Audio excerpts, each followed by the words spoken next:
খুব বড় একটা প্রশ্ন করতে চলেছি। এই সংসারের সব থেকে বেশি সুখী কে? এবার কেউ বলবে সেই ব্যক্তি যিনি সব থেকে বেশি ধনী, যার কাছে সব থেকে বেশি ধন আছে, আভূষণ আছে, স্বর্ণ আছে। কেউ বলবেন কোনো রাজ্যের রাজা, কারণ তিনি শাসন করতে পারেন, তার আদেশ ছাড়া কোনো কাজ সম্ভব নয়, ইত্যাদি ইত্যাদি। এর উত্তর যদি আমি দিই, তাহলে এটুকুই বলবো, সংসারের সব থেকে সুখী ব্যক্তি হলেন তিনি যিনি সন্তুষ্ট। তার কাছে সন্তোষরূপী ধন আছে, যা তাকে সুখী রাখে। এবার এই সন্তুষ্টি সেটা কিভাবে আসে জীবনে? এটা আসে ধৈর্যের কারণে। ধৈর্যের এই অনুভূতি অত্যন্ত শক্তিশালী। এই ধৈর্যই কিন্তু আমাদের ধরিত্রীকে ধরিত্রী মাতা করে তোলে, কারণ ধরিত্রী মাতা ধারণ করেন, সহ্য করেন, ধৈর্য ধরেন এবং নিজের কর্ম করতে থাকেন। সেটা ধৈর্যই ছিল মাতা সীতার মধ্যে, যা রাবণের অন্ত করে দিল। এই ধৈর্যের কারণেই নারায়ণ কুর্ম অবতার ধারণ করেছিলেন, বড় একটা পর্বতকে পৃষ্ঠে ধারণ করেছিলেন এবং সমুদ্র মন্থনকে সম্ভব করেছিলেন। সেই জন্য সর্বপ্রথম মনের মধ্যে ধৈর্যকে নিয়ে আসুন। এই ধৈর্যই আপনাকে সন্তুষ্টির পথে নিয়ে যাবে, আর এই সন্তুষ্টি আপনাকে লোভ, মোহ এবং লালসার পথ থেকে দূরে নিয়ে সুখের পথে নিয়ে যাবে। আর তখন এই মন প্রসন্ন হয়ে বলবে, রাধা রাধা। অগ্নি চতুর্থ তত্ত্ব, সব থেকে বেশি গুরুত্বপূর্ণ, কিন্তু তার থেকেও বেশি ভয়াবহ। কখনো অগ্নিকে নিয়ন্ত্রিত রূপে উনুনে জ্বলতে দেখেছেন? এই অগ্নি আমাদের খাবার বানাতে সাহায্য করে, যা আমাদের শক্তি প্রদান করে। কিন্তু এই অগ্নি যখন বিচলিত হয়ে, অনিয়ন্ত্রিত হয়ে কোনো বনের আগুন হয়ে ওঠে, তখন মহা বিনাশ ঘটে যায়। আপনারই অন্তরের ঊর্জা হলো এই অগ্নি। এটা আপনার শক্তিও, আপনার ক্রোধ। একে ব্যবহার কিভাবে করবেন তা আপনারই হাতে। যদি কোনো ব্যক্তি নিজের অন্তরের এই ঊর্জাকে ব্যবহার করেন শক্তির রূপে, তাহলে সে বিকাশ ঘটাতে পারে, নির্মাণ ঘটাতে পারে। কিন্তু যদি কোনো ব্যক্তি তার অন্তরের ঊর্জাকে বিধ্বংসী অস্ত্র বানিয়ে ফেলেন, তাহলে নিশ্চিত রূপে মহা বিনাশ ঘটতে পারে, যাতে বিনাশ তারও অবশ্যই হবে। অনেক বছর পূর্বে এমনই এক আগুনের দ্বারা এই সুন্দর পৃথিবীর নির্মাণ হয়েছিল, আর অনেক বছর পূর্বে এমন এক আগুনেই সমস্ত জীব এবং সংসার বিলুপ্ত হয়ে গেছিল। এবার আপনি আপনার অন্তরের ঊর্জা দ্বারা বিনাশ ঘটাতে চান নাকি নির্মাণ ঘটাতে চান, সেই সিদ্ধান্ত আপনারই। আসুন আমার সাথে ভালোবেসে বলুন, রাধা রাধা। असतो मा सद्गमय, तमसो मा ज्योतिर्गमय, মৃত্যুর্মা মৃতঙ্গময়। জ্ঞান সেটাই যা অসত্য থেকে সত্যের পথে চালিত করে।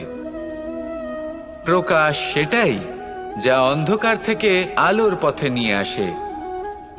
জীবন সেটাই যা মৃত্যু থেকে অমরত্বের পথে নিয়ে যায়।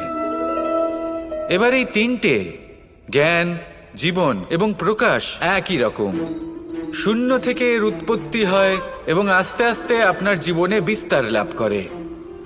এবার আমরা এটাই ভাবি যে কেমন করে এই তিনটিকে আগলে রাখা যায়। এর উত্তর হলো, এদের আগলে রাখার প্রয়োজনই নেই, ভাগ করে দিতে হবে। কোনো বৃক্ষকেই দেখে নিন, একটি বৃক্ষ অনেক বছর ধরে বেঁচে থাকে। কেন? কারণ সে ভাগ করে দিতে জানে। সে নিজের বীজ ছড়িয়ে দেয়, এই ধরিত্রীতে দেয়, সেই বীজ যা অঙ্কুরিত হয়ে এক নতুন বৃক্ষকে জন্ম দেয়। শুধু ছড়িয়ে দিয়ে একটি বৃক্ষ জীবন দান করতে পারে। যদি কোনো ব্যক্তি জ্ঞান ছড়াতে শিখে যান, যদি প্রকাশ, আলোর কিরণ ছড়িয়ে দিতে শিখে যায়, কোনো ব্যক্তি তার জীবনের সুখ ছড়িয়ে দিতে শিখে যান, তাহলে তিনি মৃত্যুর পরও মৃত হন না। এই ভাগ করে দেওয়ার সুখটাই কিছুটা আলাদা। এই সুখ অনুভব করুন আর আমার সাথে ভালোবেসে বলুন, রাধা রাধা। এই সংসারে এমন কখনোই হবে না যে আপনি কিছু একটা করলেন কিন্তু তার মূল্য আপনাকে দিতেই হলো না। যে কোনো কাজের জন্য, যে কোনো কর্মের জন্য আপনাকে মূল্য দিতেই হবে। প্রকৃতিও আমাদের এটাই শেখায়। আকাশে দেখুন সূর্যকে, প্রত্যেকদিন আমাদের প্রকাশ প্রদান করেন। এনাকে সূর্যনারায়ণ বলা হয়। ইনি কি মূল্য প্রদান করেন? নিজে জ্বলতে থাকেন। ধরিত্রী মাতা, এই ভূমি, ইনি কি মূল্য প্রদান করেন? প্রহার সহ্য করেন। আমরা এই ধরিত্রীতে প্রহার করে মাটি খুঁড়ে তাতে বীজ বপন করি, তবেই আমরা অন্ন লাভ করি, তবেই ফসল পাই। জীবনে যদি আপনাকে সফল হতে হয়, সম্মান পেতে হয়, যশ পেতে হয়, তাহলে আপনাকে মূল্য দিতেই হবে। যদি আপনি সাফল্য লাভ করতে চান তাহলে দিন রাত আপনাকে ত্যাগ করতে হবে, যেখানে সমগ্র সংসার সন্তোষ অনুভব করছে আর আপনাকে করতে হচ্ছে পরিশ্রম। যদি আপনি সম্মান প্রাপ্ত করতে চান তাহলে আপনাকে সেই সুখ ত্যাগ করতে হবে যা সবার কাছে রয়েছে। যদি আপনি যশ লাভ করতে চান তাহলে নিজের অন্তরকে মেরে ফেলা আপনাকে শিখতে হবে, তবেই আপনি যশ লাভ করবেন। জীবনে শুধুমাত্র ধন মূল্যবান নয়, কিন্তু এই যে মূল্যের কথা আমি বলছি সেটা যদি আপনি দিতে পারেন তাহলে নিশ্চিত রূপে এটা আপনাকে আরো মূল্যবান করে তুলবে, নিশ্চিত রূপে গড়ে তুলবে। তাহলে এটাই করুন আর আমার সাথে ভালোবেসে বলুন, রাধা রাধা। জীবনে যখন কোনো ব্যক্তি নিজের লক্ষ্য প্রাপ্তির জন্য নিরন্তর পরিশ্রম করতে থাকেন, চেষ্টা করতে থাকেন, তখন তিনি কষ্ট অনুভব করেন। কখনো শারীরিক কষ্ট, কখনো মানসিক কষ্ট। এবার উনি এটা ভাবতে থাকেন যে আমি কি উচিত করছি নাকি অনুচিত করছি। কারণ অন্যদিকে এমন একজন ব্যক্তিও আছেন যিনি একদমই পরিশ্রম চেষ্টা করছেন না। তিনি মদিরা পান করেন, বিলাসিতায় জীবন কাটান, অলস প্রকৃতির হয়ে ওঠেন, নিদ্রাতে বিলীন হয়ে থাকেন আর ভাবেন যে তিনি সুখ লাভ করছেন। কিন্তু এরকম কেন হয়? কারণ যখন আমরা সৎ পথে থাকি, উচিত পথে চলি, লক্ষ্য প্রাপ্ত করার জন্য চেষ্টা করতে থাকি, তখন আমাদের ভেতরে থাকা নেতিবাচক শক্তি এবং পাপ এই দেহকে ত্যাগ করে দেয়। আর এই অনুভূতিটাই আমাদের দুঃখের অনুভূতি দেয়, কষ্ট দেয়। এবার সেখানে যদি আমরা কুপথে চলি, অনুচিত পথে চলতে থাকি, তাহলে আমাদের ভেতরে থাকা পুণ্য এবং ধনাত্মক শক্তি আমাদের দেহ ত্যাগ করে দেয়। আর এই অনুভূতির কারণেই আমরা সুখ অনুভব করি। কিন্তু কখনো ভাববেন যে এই সুখ বেশি সময় পর্যন্ত থাকে না।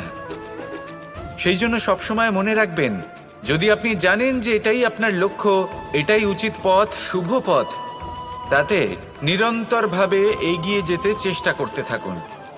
এই কষ্ট আপনাকে সুখের পরাকাষ্ঠায় কখন পৌঁছে দেবে তা আপনি জানতেই পারবেন না। আসুন আমার সাথে ভালোবেসে বলুন, রাধা রাধা। কোনো বাড়িতে, কোনো পরিবারে যখন কারোর জন্ম হয় তখন তা কত সুখের মুহূর্ত হয়। সেই ছোট্ট সন্তান যখন কিছুটা বড় হয়, সে হাঁটার চেষ্টা করে। আর সেই প্রক্রিয়াতেও খুব বড় একটা শিক্ষা লুকিয়ে রয়েছে, ঠেলে দেওয়া। যখন আপনি হাঁটতে চান, সামনে এগোতে চান, তখন আপনি কি করেন? নিজের পায়ের তলার যে মাটি তাকে আপনি পেছনে ঠেলে দেন। ব্যাস, এই একই জিনিস তো জীবনেও শিখতে হবে। এবার যদি আপনি জ্ঞানের পথে অগ্রসর হতে চান তাহলে অজ্ঞানতাকে পেছনে সরিয়ে দিতে হবে। যদি আপনি প্রকাশের দিকে এগোতে চান তাহলে অন্ধকারকে পেছনে সরিয়ে দিতে হবে। যদি আপনি ভবিষ্যতে সফল হতে চান তাহলে অতীতের যে অসফলতাগুলিকে পেছনে সরিয়ে দিতে হবে। যে জল বইতে বইতে থেমে যায় তাকে আমরা নালা বলে থাকি, তার থেকে দুর্গন্ধ বের হয়। কিন্তু যে জল বইতেই থাকে তাকেই আমরা পবিত্র জল বলি। তাহলে আপনিও কর্ম করতে থাকুন, কখনো থামবেন না। আর আমার সাথে ভালোবেসে বলুন, রাধা রাধা। যোগাসন। যোগাসনে আসন অত্যন্ত গুরুত্বপূর্ণ। এবার আমি বলবো সবথেকে শ্রেষ্ঠ আসন কোনটি। আশ্বাস। নিজেকে আশ্বস্ত করতে থাকুন যে আমি আছি, সব ঠিক হবে, যা হচ্ছে ভালোর জন্য হচ্ছে। এই আশ্বাস আপনাকে জীবনে এমন ধনাত্মক বিশ্বাস দেবে যে আপনি বড় বড় সমস্যার সমাধান করতে পারবেন। এবার যদি কথা বলি সবথেকে কঠিন সময়ের, তাহলে সেটা হলো বিচ্ছেদের। যা মা সীতাকে সহ্য করতে হয়েছে শ্রীরামের জন্য, রাধা কৃষ্ণকেও সহ্য করতে হয়েছে। যে ব্যক্তি বিচ্ছেদের সময় সঠিক পথে চলে এসেছে, সে জীবনে অনেক শ্রেষ্ঠ স্থানে অবশ্যই পৌঁছতে পারবে। এবার যদি কথা বলি সবথেকে জরুরি এবং গুরুত্বপূর্ণ সময়ের, তাহলে সেটা হলো সংযোগ। সকলকে সাহায্য করতে থাকুন। আপনি অন্যদের সাহায্য করে তাদের যত আনন্দ দিতে পারবেন, ততটাই আনন্দ আপনারও জীবনে অবশ্যই আসবে। আসুন আর আমার সাথে ভালোবেসে বলুন রাধা রাধা। এই সংসারের সবথেকে বড় যুদ্ধ কোনটা? দেব-অসুরের যুদ্ধ, যা অনেক বছর ধরে চলেছিল, নাকি রাম রাবণের যুদ্ধ, নাকি মহাভারত? না, সংসারের সবথেকে বড় যুদ্ধ হলো সেইটা যা নিজের সাথে লড়া হয়, নিজের মনের সাথে লড়া হয়, নিজের অন্তরের সাথে লড়া হয়। এটাই সবথেকে বড় যুদ্ধ। এবার নিজেই দেখুন আপনার সবথেকে বড় শত্রুকে। আপনার স্বার্থ, আপনার কামনাগুলি, আপনার অহংকারগুলি, যা আপনাকেই নষ্ট করে দেয়। যদি এদের ওপর আপনি বিজয় লাভ করতে পারেন, তাহলে ধরে নিন এই সংসারে সবার ওপরে আপনি বিজয় লাভ করতে পারবেন। এই সংসারে কেউ আপনাকে পরাজিত করতে পারবে না। কিন্তু তার জন্য প্রয়োজন অনুভূতির। অনুভূতি ভালোবাসার, অনুভূতি অনুপ্রেরণার। যে ব্যক্তি ভালোবাসতে পারেন এবং প্রেরণা দিতে পারেন, তিনি চিরকাল জয়লাভ করতে পারেন। নিজের কাছে ভালোবাসার এক অস্ত্র রাখুন আর প্রেরণার এক ঢাল। জীবনে কেউ আপনাকে পরাজিত করতে পারবে না। আসুন আর আমার সাথে ভালোবেসে বলুন রাধা রাধা। মানুষ চিরকাল বড় মানুষ হয়ে উঠতে চায়, সবসময় সেই নিয়ে কল্পনা করে। কিন্তু প্রশ্ন হলো এটাই যে মানুষ বড় কখন হতে পারে? যখন সে ধনী হয়ে ওঠে, নাকি যখন তার কাছে সম্মান থাকে, নাকি যখন রূপবান হয় বা অধিক শক্তিশালী হয়? মানুষ বড় মানুষ তখনই হতে পারে যখন বিপদের সময় সে অন্য কোনো মানুষের পাশে এসে দাঁড়ায়। তাই সর্বপ্রথম এটা শিখুন। হয়তো এই জন্যই হনুমান শ্রীরামের কাছে এতটা বড়, আর হয়তো এই জন্যই বলরাম দাদা আমার কাছে এত বড়। যদি আপনিও জীবনে বড় হয়ে উঠতে চান, তাহলে কারোর সাথে তার দুঃখের সময়, তার সংকটের সময় তাকে সঙ্গ দিন আর পাশে এসে দাঁড়ান। এই মন প্রসন্ন হয়ে বলবে রাধা রাধা। জীবনে সবথেকে বেশি গুরুত্বপূর্ণ বস্তু কি? বাড়ি, বাহন, সোনা, ধন? যদি আমি সত্যি বলি, তাহলে জীবনে সবথেকে বেশি গুরুত্বপূর্ণ বস্তু কোনো বস্তুই নয়। যদি কিছু গুরুত্বপূর্ণ থাকে, তাহলে তা হলো অনুভূতি, করুণা, মিত্রতা, মাতৃত্ব, বাৎসল্য, আর সবথেকে বেশি গুরুত্বপূর্ণ ভালোবাসা। নিজেদের এই জীবনে যদি আপনি শুধুমাত্র বস্তুর খেলাতে মেতে থাকেন, তাহলে জীবনে আনন্দ কখনোই থাকবে না।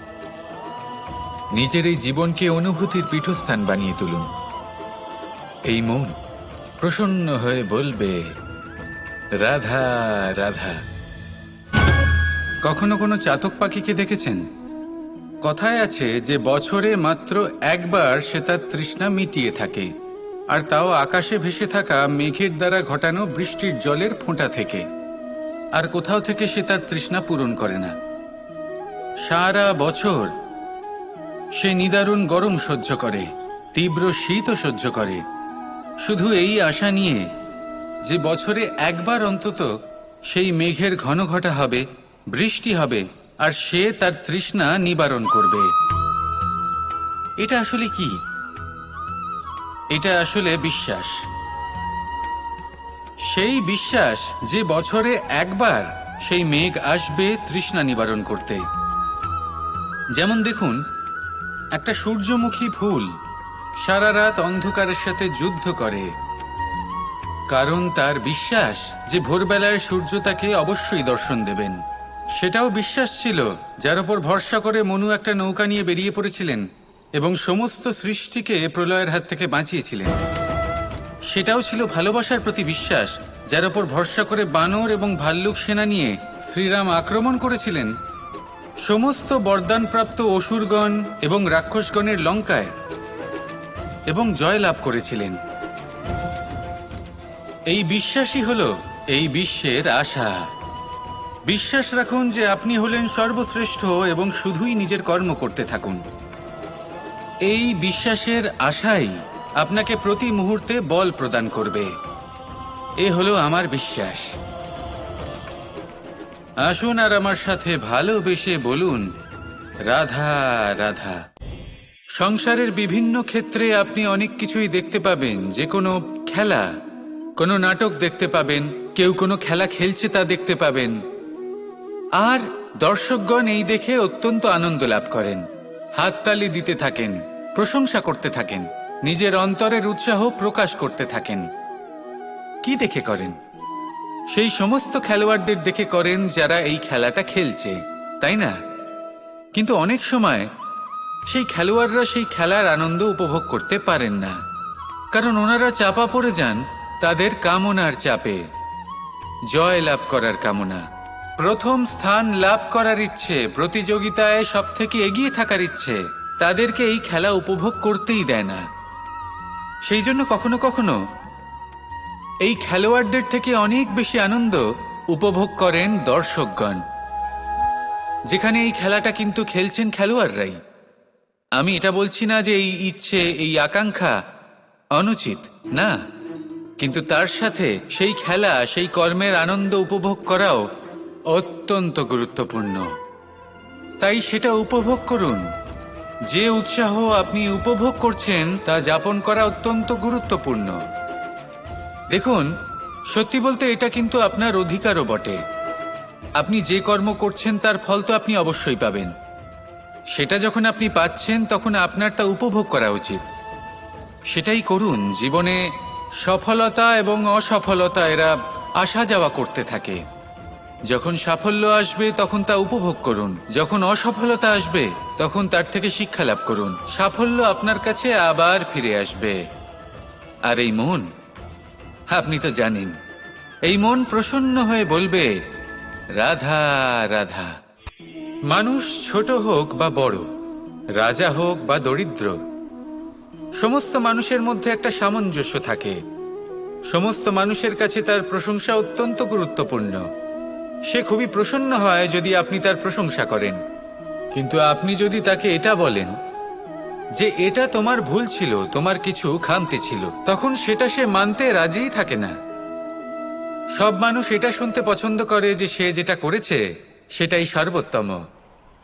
এবার আমি আপনাকে একটা কথা বলি, এ হলো নিন্দা, এ হলো প্রশংসা, আর এই হলো সত্য, যা সবার থেকে উচ্চস্থানীয়। সেই জন্য মানুষ আয়না দেখে। আয়না তাকে তার সৌন্দর্য দেখায় না, তাকে দেখায় যা সত্য, যাতে মানুষ আরো সুন্দর হওয়ার চেষ্টা করতে থাকে। তাই আয়না অত্যন্ত গুরুত্বপূর্ণ সত্যকে জানার জন্য। জীবনে নিন্দুকের মাহাত্ম্য প্রশংসকের মাহাত্ম্যের থেকে অনেক বেশি। কেন? কারণ তারা আপনাকে আপনার খামতি দেখায়, আপনার ভুলগুলো বুঝিয়ে দেয়, আপনাকে একটা সুযোগ দেয় নিজেকে শুধরে নিতে, নিজেকে আরো শ্রেষ্ঠ করে তুলতে, যা প্রশংসক করতে পারে না। তাই জীবনে যদি কখনো নিন্দা করা হয়, তাকে ভালোবেসে গ্রহণ করুন, ধন্যাত্মক রূপে গ্রহণ করুন। যদি নিজেকে কোনো শিক্ষা দেওয়া সম্ভব হয় তাহলে অবশ্যই দিন। দেখবেন মন প্রসন্ন হয়ে বলবে, রাধা রাধা। পুরুষার্থ, শাস্ত্রে 4 ধরনের পুরুষার্থের কথা বলা হয়েছে। প্রথম হলো ধর্ম। আপনি কি জানেন এই ধর্ম আসলে কি? আপনার কি মনে হয় ধর্ম আসলে কি? কোনো বিশেষ ঈশ্বরকে মানাই কি ধর্ম বলা হয়? নাকি কোনো বিশেষ রীতি পালন করাই হলো ধর্ম? নাকি কোনো বিশেষ সাহিত্যকে সর্বশ্রেষ্ঠ মনে করাই হলো ধর্ম? না, ধর্ম হলো সেটা যাকে ধারণ করা যেতে পারে। আর ধারণ শুধু সেটাই করা যায় যা পবিত্র।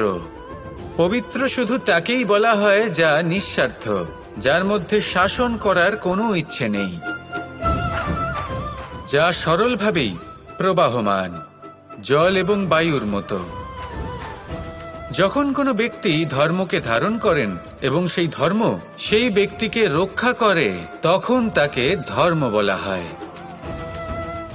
ধর্ম যা রক্ষা করে অহংকার থেকে, খারাপ চিন্তার হাত থেকে। সেই জন্য পুরুষার্থ গড়ে তোলার আগে, ধর্ম পালন করার আগে ধর্মের প্রকৃত অর্থ কি সেটা বুঝে নিন। এটা জেনে রাখুন যে সমস্ত ধর্মের আধার, সমস্ত ধর্মের ভিত শুধুমাত্র ভালোবাসা। আসুন আর এই ভালোবাসার সাথেই বলুন রাধা রাধা। মানুষ ছোট হোক বা বড়, রাজা হোক বা দরিদ্র, সমস্ত মানুষের মধ্যে একটা সামঞ্জস্য থাকে। সমস্ত মানুষের কাছে তার প্রশংসা অত্যন্ত গুরুত্বপূর্ণ। সে খুবই প্রসন্ন হয় যদি আপনি তার প্রশংসা করেন, কিন্তু আপনি যদি তাকে এটা বলেন যে এটা তোমার ভুল ছিল, তোমার কিছু খামতি ছিল, তখন সেটা সে মানতে রাজিই থাকে না। সব মানুষ এটা শুনতে পছন্দ করে যে সে যেটা করেছে সেটাই সর্বোত্তম। এবার আমি আপনাকে একটা কথা বলি, এই হলো নিন্দা, এই হলো প্রশংসা, আর এই হলো সত্য, যা সবার থেকে উচ্চস্থানীয়। সেই জন্য মানুষ আয়না দেখে। আয়না তাকে তার সৌন্দর্য দেখায় না, তাকে দেখায় যা সত্য, যাতে মানুষ আরও সুন্দর হওয়ার চেষ্টা করতে থাকে।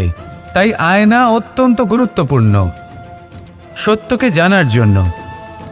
জীবনে নিন্দুকের মাহাত্ম্য প্রশংসকের মাহাত্ম্যের থেকে অনেক বেশি। কেন? কারণ তারা আপনাকে আপনার খামতি দেখায়, আপনার ভুলগুলো বুঝিয়ে দেয়, আপনাকে একটা সুযোগ দেয় নিজেকে শুধরে নিতে, নিজেকে আরও শ্রেষ্ঠ করে তুলতে, যা প্রশংসক করতে পারে না। তাই জীবনে যদি কখনো নিন্দা করা হয়, তাকে ভালোবেসে গ্রহণ করুন, ধন্যাত্মক রূপে গ্রহণ করুন। যদি নিজেকে কোনো শিক্ষা দেওয়া সম্ভব হয় তাহলে অবশ্যই দিন। দেখবেন মন প্রসন্ন হয়ে বলবে রাধা রাধা। জীবনে কখনো সাফল্য আসে, আবার কখনো অসফলতা, কখনো আশা পাওয়া যায়, কখনো নিরাশা, কখনো জয় লাভ করি, আবার কখনো পরাজয়। এর পেছনের কারণটা জানা অত্যন্ত প্রয়োজনীয়। যদি আমি পরাজয়ের কথা বলি, যখনই আমরা পরাজয় লাভ করি আমরা ভাবতে থাকি যে এমন কেন হলো? আমাদের শত্রু কি বেশি শক্তিশালী ছিল, নাকি আমাদের নীতিতে কোনো খামতি ছিল? এই সমস্ত কারণের পেছনে খুব বড় একটা কারণ থাকে, আর সেই কারণ আমাদের অন্তরে সুপ্ত থাকে। ধরে নিন একটা পথ, তাতে আপনি চলছেন, সেই পথ কাঁটায় পরিপূর্ণ, কিন্তু আপনি পাদুকা পরে রয়েছেন আর আপনি হেঁটে সামনে এগিয়ে যান। এবার এমন একটা পথ এলো যা পুষ্পে ঢাকা, আর আপনি পাদুকা পরে রয়েছেন, কিন্তু আপনার পাদুকাতে একটা পাথর আটকে গেল। তখন 2 পা হাঁটাও খুব কঠিন হয়ে পড়ে।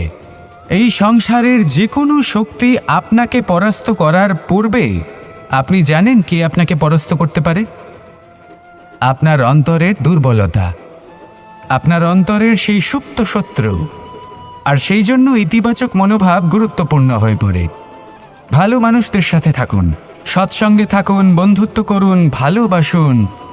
এই ভালোবাসা এত শক্তিশালী এক অস্ত্র যাকে ব্রহ্মাস্ত্রও পরাস্ত করতে পারে না। এই সমস্যারূপী পাথর কিছুই নয়। আসুন আমার সাথে ভালোবেসে বলুন রাধা রাধা।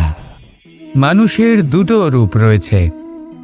এক, আমাদের এই মুখ, যা শুধুই চোখে দেখা যায়, আর দ্বিতীয় আমাদের এই মন, যা শুধুমাত্র অন্তরাত্মা দ্বারা দেখা যায়। এবার আমাদের এই মুখ তা ঈশ্বর সকলকেই আগে থেকেই প্রদান করেছেন। কিন্তু এই মন কেমন হবে তা আমাদের জীবনের অনুভূতি এবং আমাদের জীবনের লক্ষ্য এগুলি সুনিশ্চিত করে। অর্থাৎ নেত্র দিয়ে দেখা যায় আমাদের এই মুখ, তা শুধুই এই কারণে প্রয়োজন যাতে সংসার আমাদের দেখতে পায়, আমাদের চিনতে পারে। কিন্তু যদি এই সংসারে আপনি প্রকৃত অর্থে মান সম্মান লাভ করতে চান, তাহলে নিজের অন্তরাত্মাকে আপনাকে বিকশিত করতেই হবে। দেখুন, কথায় আছে এই যে অসুর, তা শারীরিকভাবে উপস্থিত নয়, তা মনের মধ্যে থাকে। যদি এই মন থেকে অসুরকে বের করে দেওয়া যায়, তাহলে শরীরে তা উপস্থিত থাকবেই না। তাই মনকে শুদ্ধ করুন আর আমার সাথে ভালোবেসে বলুন, রাধা রাধা। মানুষ যখনই একে অপরের সামনে নিজেদের হৃদয়ের ভাবনা প্রকাশ করে, তখন এক অত্যন্ত প্রভাবশালী মাধ্যম তারা ব্যবহার করে, যাকে ভাষা বলা হয়। এবার আমি দেখেছি যে একজন মানুষ অনেকগুলো ভাষাতেই নিপুণ। আমি এটাও দেখেছি যে মানুষ অনেকগুলো ভাষায় কথা বলে, কখনো কখনো অনেক ভাষা মিলিত করে তার প্রয়োগ করে, উচিত প্রকারে তাকে ব্যবহার করে না, না সেটাকে সম্মান করে, আর না ভাষাকে শুদ্ধ রাখে। আর এটা হলো অনুচিত। যদি ভাষাকে শুদ্ধ রাখেন, তাহলে ভাষা আপনার চরিত্রকে শুদ্ধ রাখবে, তা আপনার একাগ্রতা বাড়িয়ে তুলবে। এই প্রত্যেক ধ্বনিকে অনুভব করে যদি আপনি শব্দের উচ্চারণ করেন, ভাষাকে প্রয়োগ করেন, তাহলে আপনিও আনন্দ পাবেন, আর যিনি শুনছেন সেই ব্যক্তির কানেও মধুর শব্দ বাজবে।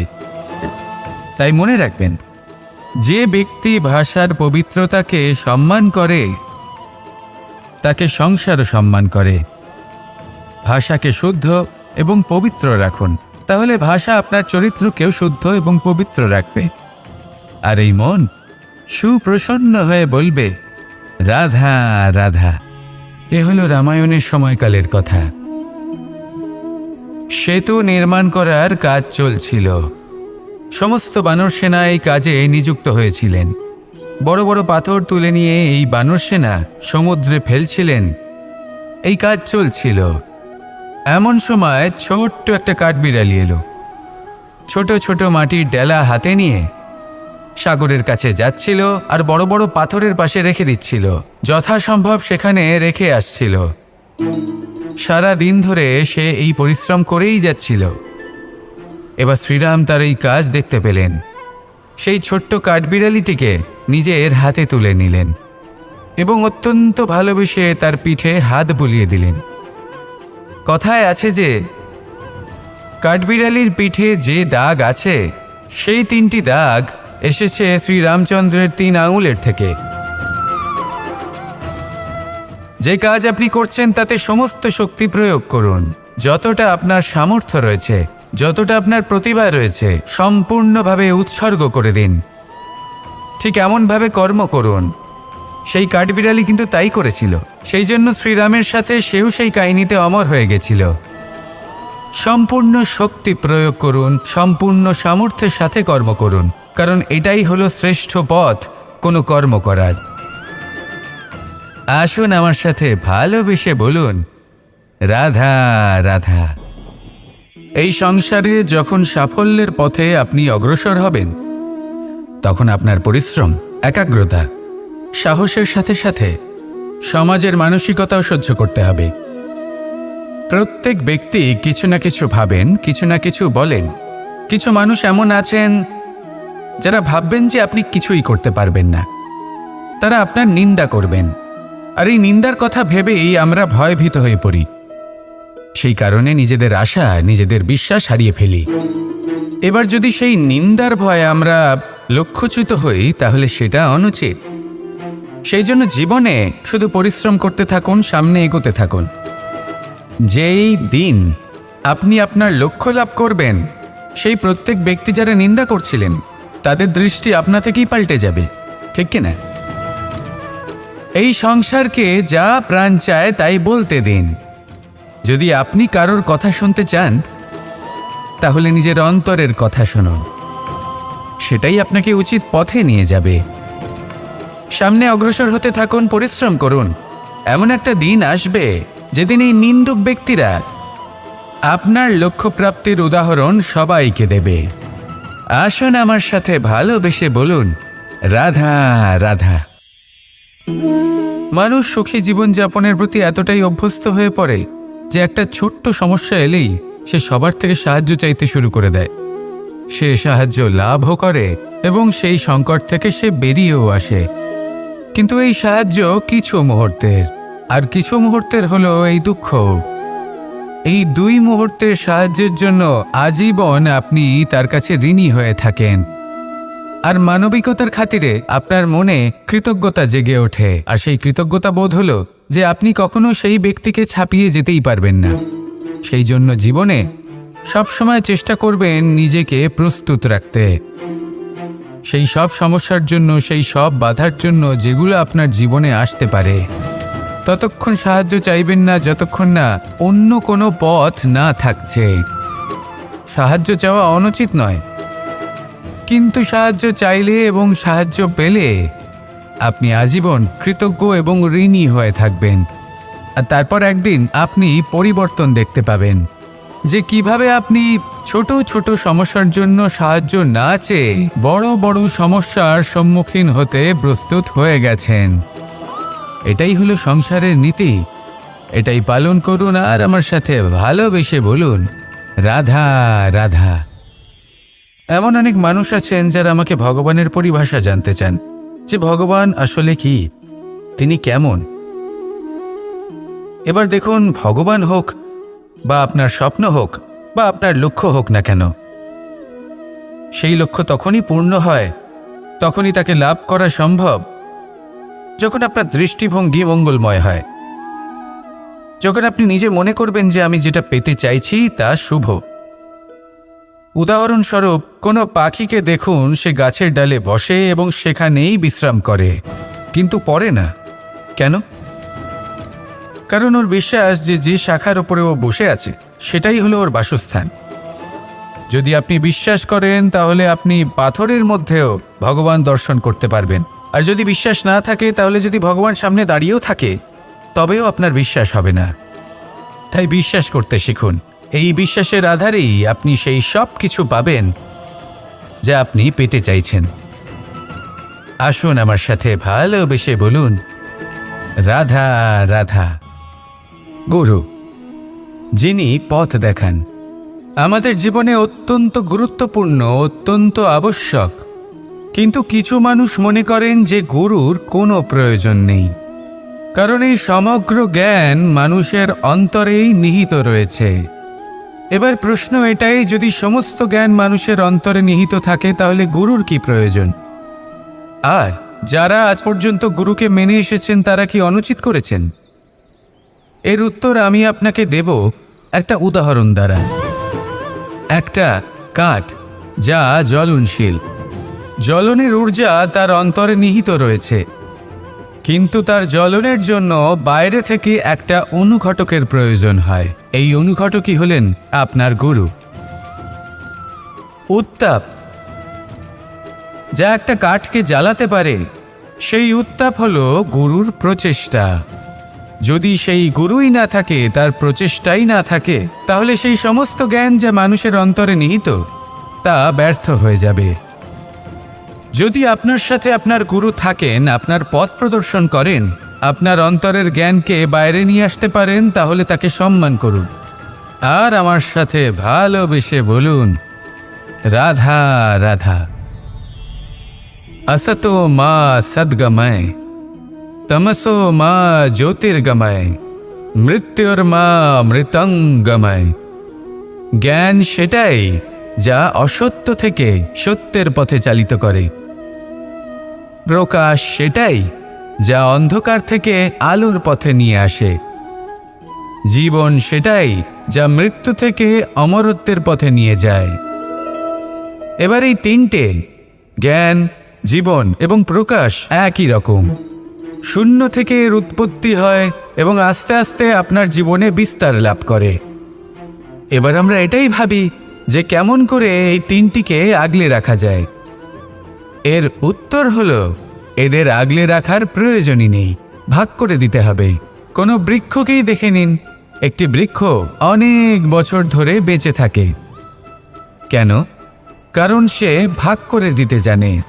সে নিজের বীজ ছড়িয়ে দেয়, এই ধরিত্রীতে দেয়, সেই বীজ যা অঙ্কুরিত হয়ে এক নতুন বৃক্ষকে জন্ম দেয়। শুধু ছড়িয়ে দিয়ে একটি বৃক্ষ জীবন দান করতে পারে। যদি কোনো ব্যক্তি জ্ঞান ছড়াতে শিখে যান, যদি প্রকাশ আলোর কিরণ ছড়িয়ে দিতে শিখে যায়, কোনো ব্যক্তি তার জীবনের সুখ ছড়িয়ে দিতে শিখে যান, তাহলে তিনি মৃত্যুর পরও মৃত হন না। এই ভাগ করে দেওয়ার সুখটাই কিছুটা আলাদা। এই সুখ অনুভব করুন আর আমার সাথে ভালোবেসে বলুন, রাধা রাধা। আপনি কখনো কোনো সরোবরের দিকে তাকান, যার জল হলো শান্ত, স্থির। আপনি স্পষ্ট দেখতে পাবেন সেই সরোবরের তলদেশে কি রয়েছে। তাতে সাঁতরে বেড়াচ্ছে সুন্দর মাছ, চকচকে কিছু পাথর, স্বর্ণরূপী বালি, সবই আপনি দেখতে পাবেন। কিন্তু যখনই আপনি একটা ছোট্ট পাথর তুলে সেই জলে ছুঁড়ে ফেলবেন, তখন সেই জল বিচলিত হবে আর সেই স্পষ্টতা ন্যূনতম হয়ে যাবে। তারপর কিছুই স্পষ্টভাবে দেখা যাবে না। এই ঘটনা মানুষের সাথেও ঘটে। মানুষ যদি বিচলিত হয়ে পড়ে, তখন সে বুঝতে পারে না যে বর্তমানে কি হয়ে চলেছে আর ভবিষ্যতে কি করা উচিত। কিন্তু সেই মানুষ যদি শান্ত থাকেন, স্থির থাকেন, ধন্যাত্মক থাকেন, তাহলে নিশ্চিত রূপেই বুঝতে পারবেন যে বর্তমানে কি করতে হবে আর ভবিষ্যতে কি করতে হবে। তাই নিজের মধ্যে সেই স্থিরতা আনুন, সেই ধৈর্য ধরুন, নিজেকে শান্ত রাখুন আর সবার মধ্যে ভালোবাসা ছড়িয়ে দিন। এই মন প্রসন্ন হয়ে বলবে, রাধা রাধা। সম্পর্ক এ হলো এক বন্ধন যা আমাদের এক সূত্রে বেঁধে রাখে। কিন্তু এমন কিছু ব্যক্তি থাকেন যারা এই সম্পর্কের বিষয়ে নিজস্ব একটা ধারণা করে ফেলেন যে সম্পর্ক এরকম হওয়া উচিত, সম্পর্ক সেরকম হওয়া উচিত। আমি এই সম্পর্কের জন্য কত কিছু করেছি এই ব্যাখ্যা করতে থাকেন আর তার বদলে অনেক কিছু প্রত্যাশাও করেন। কিন্তু সত্য হলো এটাই যে সব সম্পর্ক একরকমের হয় না, কিন্তু প্রত্যেক সম্পর্কের একটা বিশেষত্ব থাকে। যেমন চোখ আর নাকের এই সম্পর্ককেই দেখুন। চোখের সব থেকে কাছে কে আছে? নাক আছে। কিন্তু এই চোখ দিয়ে এই নাককে আমরা দেখতেই পাই না। তবে কি ধরে নেব এই সম্পর্কের কোনো মূল্য নেই? এমনও নয়। ঠিক এইভাবেই যদি কোনো ব্যক্তি তার আবেগ আপনার কাছে ব্যক্ত করতে না পারেন বা প্রকট করতে না পারেন বা আপনাকে বোঝাতে না পারেন, তাহলে তার মানে এটা নয় যে তার সাথে আপনার সম্পর্কের তিক্ততা রয়েছে। এমনটা কখনোই নয়। শুধু চোখ আর নাকের এই সম্পর্কের মতোই হলো আমাদের জীবনে আমাদের আপনজনের সাথে সম্পর্ক। যদি কারোর ব্যবহার আপনার প্রতি অনুচিত হয় বা যদি কেউ অনুপস্থিত থেকে থাকে বা কেউ যদি আপনাকে বুঝতে না পারেন, তাহলে তার অর্থ এটা নয় যে আপনি সেই সম্পর্ক ভেঙে ফেলবেন। বুঝুন, আপনার জীবনে তার গুরুত্ব কোথায় আর তার জীবনে আপনার। সম্পর্ক গড়ে তুলুন, তাকে পালন করতে শিখুন, একসাথে মিলে চলুন। এই মন সুপ্রসন্ন হয়ে বলবে, রাধা রাধা। এই সমগ্র সংসারের সবথেকে গুরুত্বপূর্ণ ব্যক্তি কে? স্বয়ং আপনি। নিজের জন্য তো বটেই, তাই না? কারণ যখন আপনি জন্মগ্রহণ করেন, নিজের চোখ খোলেন, এই সংসারে আসেন, তখনই তো এই সংসারকে আপনি দেখতে পান, অনুভব করতে পারেন। এখানকার আবেগ, এখানকার মানুষজন তখন থেকেই অনুভব করেন। যদি আপনি না থাকেন, তাহলে এই সংসারের অস্তিত্ব আপনার কাছে শূন্যের সমান, তাই না? আপনি না থাকলে এই সংসারও আপনার কাছে নেই। এবার সবাই বলবেন যে এ তো সত্যি কথা। সেই অনুযায়ী তো আমার স্বার্থপর হওয়া উচিত, অহংকারী হওয়া উচিত, কারণ আমার কাছে আমিই তো সব কিছু। দৃষ্টিভঙ্গি পাল্টে দেখুন। আপনার কাছে সবথেকে বেশি গুরুত্বপূর্ণ ব্যক্তি কে? আপনি নিজেই। সেই মানুষটি কেমন হওয়া উচিত একটু ভেবে দেখুন। সবসময় সকলকে সাহায্য করুন, একসাথে মিলে পরিশ্রম করুন, সাহায্য করুন অন্যদেরকে, এটা অতি আবশ্যক। এবং তার থেকেও বেশি গুরুত্বপূর্ণ হলো এটাই যে আপনার মনে যেন কখনো এই বিষয়ে ভয় না থাকে যে আমি আমার প্রিয়জনদের, আমার কাছের মানুষগুলিকে হারিয়ে ফেলব।